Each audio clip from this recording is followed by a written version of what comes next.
अस्सलाम वालेकुम नाज़रीन, मैं हूं आपका मेज़बान आसिफ खान और आप देख रहे हैं जहान पाकिस्तान। नाज़रीन, इस वक्त हमारे साथ बैठे हैं एहतशाम साहब, जिनका ताल्लुक़ बर्र सग़ीर के मशहूर सिंगर मोहम्मद रफ़ी साहब से है। उनके ये नवासे हैं। इनसे बात करते हैं और जानते हैं कि इन्होंने सिंगिंग कब से स्टार्ट की। अस्सलाम वालेकुम जी। वालेकुम अस्सलाम। सर, क्या हाल चाल है आपका? अल्लाह का शुक्र, आप सुनाए। अल्हम्दुलिल्लाह। एहतशाम भाई, मुझे ये बताइएगा कि आपने सिंगिंग कब से शुरू की?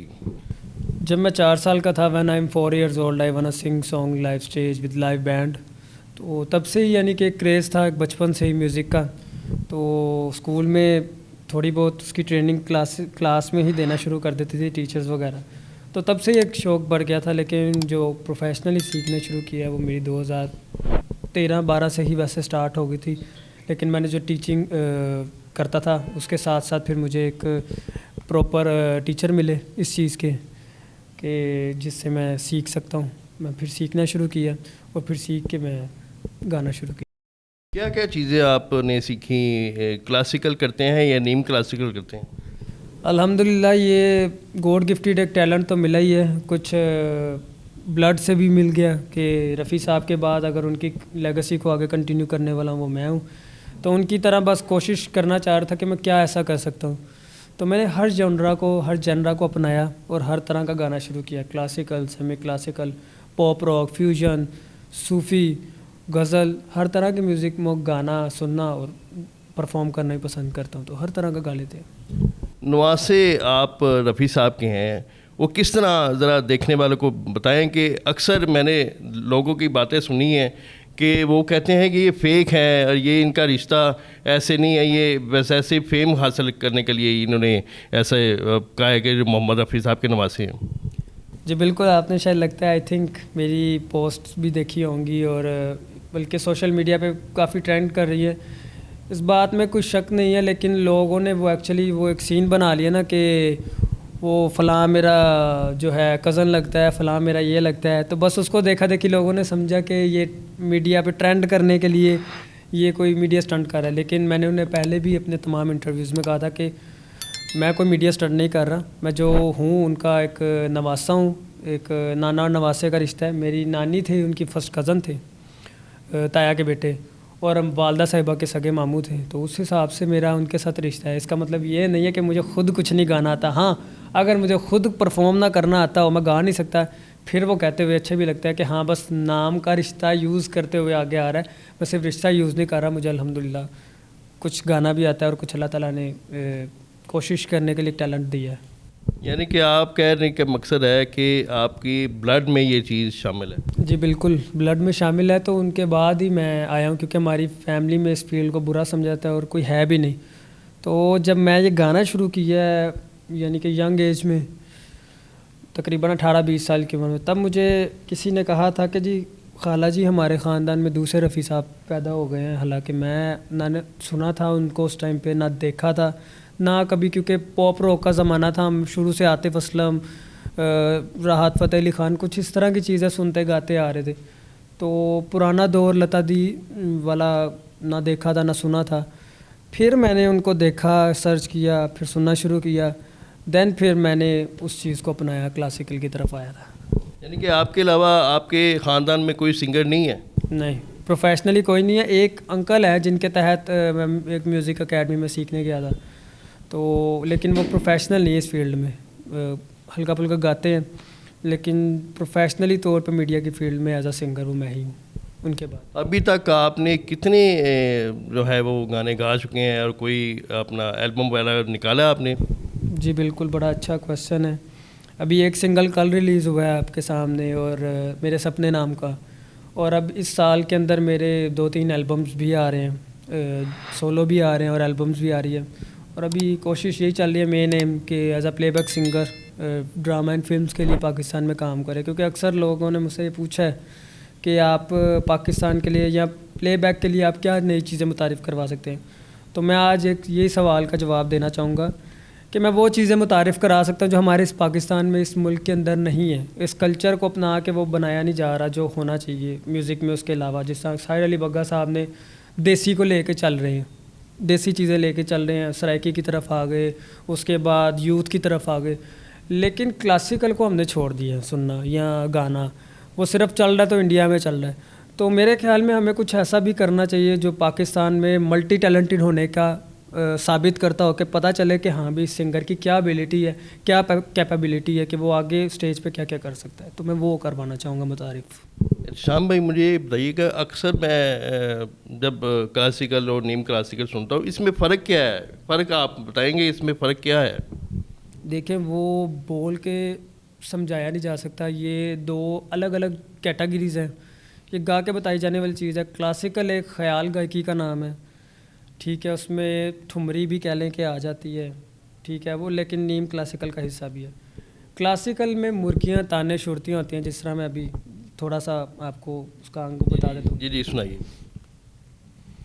एक आपको वो राग में एक मल्हार है, बारशी राग, उसका मैं थोड़ा सा आपको करके बताता हूँ, और एक दरबारी, इसका टच, दरबारी का टच ये है।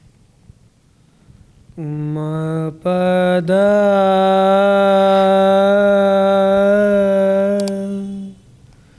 नी पा, म प द नी रे सा, नि सा रे प ध, नी पा, प म ग म रे, म ग म रे, नी ध रे नी ज, नी रे ज। ये दरबारी टच है, और ये एक राग है प्रॉपर, जो मैंने उसकी एक शक्ल आपके आगे गा के दिखाई है। इस संग को आप कह सकते हैं कि ये क्लासिकल के अंदर आ जाता है। इसके अलावा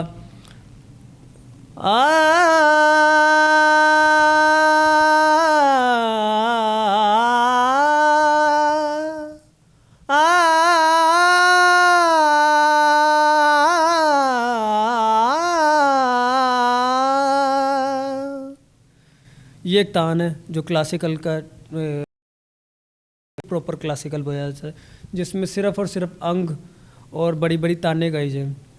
और जो नीम क्लासिकल है उसमें सिर्फ और सिर्फ कह लें कि आप छोटी सी एक चीज़ होती है वो आप करते हैं, जिसे आप मुर्की का नाम देते हैं, मुर्कियाँ शुरतियाँ किसी भी गाने के दरमियान, जैसे है सावन भी तो जाए पेहरवा, सावन भी तो जाए पेहरवा, मन मेरा घबरावे, मन मेरा घबरावे, मोरा सैया मुँह से बोले ना, मोरा सैया मुँह से बोले ना, मैं लाख जतन कर हारे, लाख जतन कर हार गई, मोरा सैया मुँह से बोले ना। ये सेमी क्लासिकल इसे बोला जाता है, जिसमें सिर्फ और सिर्फ थोड़ी सी मुर्गियों और एक अंदाज़ दिया गया और टच दिया गया हो, उसे सेमी क्लासिकल कहते हैं। शाम भाई, रफ़ी साहब से आपका ताल्लुक़ है, कोई रफ़ी साहब का मशहूर गाना जो आपको बेहतरीन लगता हो, वो ज़रा उसके बारे में थोड़ी सी डिटेल बताइएगा और सुनाइएगा भी। ज़रूर, ये वो गाना जो मेरे दिल के भी इतना करीब है, और शायद अगर शोहरत का थोड़ा बहुत जो क्राइटेरिया भी कह लें, जो मैंने अल्लाह ताला से दुआ मांगी थी, एक मैं रो पड़ा था इस मामले में सुनने के बाद। मैंने पहली बार जब रफ़ी साहब को सुना था तो वो गाना था चाहूँगा मैं तुझे, और ये बिम्पलासी राग के अंदर ये बनाया हुआ गीत है, और ये तब का गीत है 1964 फिल्म दोस्ती का। फिल्म का नाम तो दोस्ती था, लेकिन एक्चुअल में वो हमसे बिछड़ चुके थे। तो वो इतने दर्द में थे तब उन्होंने, क्योंकि फैमिली को बुला नहीं सके, फैमिली मानी नहीं, तो तब ये उन्होंने गीत रिकॉर्ड किया था, और ये गीत ने मुझे ज़ारों कतार रोया था सुनने के बाद। और तब मैंने एक दुआ की थी कि हो सके तो इस तरह की कोई गाने के बाद मुझे भी कोई ऐसा गाना मिले, और इस तरह से मुझे हो सके तो कोई शोहरत का कुछ परसेंटेज मुझे भी अल्लाह पाक अता कीजिएगा। तो वो गाना मैंने ऐसे ही पहले डिजिटल मीडिया पे पहली बार जब इंटरव्यू रिकॉर्ड हुआ, आपको पता ही है, तो वो रातों रात इसी तरह से वायरल हुआ था। बस वो अल्लाह ताला ने किसी ना किसी तरह से पूरी करनी थी, तो उसका मैं एक आपको छोटा सा सुना देता हूँ अंतरा। चाहूँगा मैं तुझे सांझ सवेरे, फिर भी कभी अब नाम को तेरे आवाज़ मैं न दूँगा, आवाज़ मैं न दूँगा। चाहूँगा मैं तुझे सांझ सवेरे, देख मुझे। अच्छा एहतशाम भाई, मुझे ये बताइएगा कि आप किसको ज़्यादा फॉलो करते हैं मौसीकी में? सिंगर, किस सिंगर को आप करते हैं? नाउ इन पाकिस्तान अगर से हमें क्लासिकल में देखा जाए तो शफ़क़त अमानत अली साहब को बहुत फॉलो कर रहा हूँ, और पॉप रॉक में पाकिस्तान में आतिफ़ असलम, जबकि इंडिया में अरिजीत सिंह हैं और रफ़ी साहब हैं। और वहाँ के तो हर बंदे को ही फॉलो मैं करता हूँ, क्योंकि वहाँ पे तो एक म्यूज़िक की बुनियाद असल वहाँ पे है। वैसे यहाँ पे भी है, बहुत अच्छे गाने वाले सिंगर्स हैं, लेकिन कुछ हैं जो भी हैं। तो वैसे ओवरऑल को सबको फॉलो करता हूँ, लेकिन जो ज़्यादा मेरा टेस्ट है इस टाइम यूथ के मुताबिक वो अरिजीत सिंह है, उन्हीं को गाता हूँ और उन्हीं को मैं ज़्यादा फॉलो भी करता हूँ। तो चलिए अरिजीत का भी हो जाए हल्का सा टच। श्योर, उनका एक गीत है, मैं एक नया गाना आया था रिसेंटली, वो मैं आपको सुनाता हूँ। मैनू चढ़िया इश्क में रंग तेरा,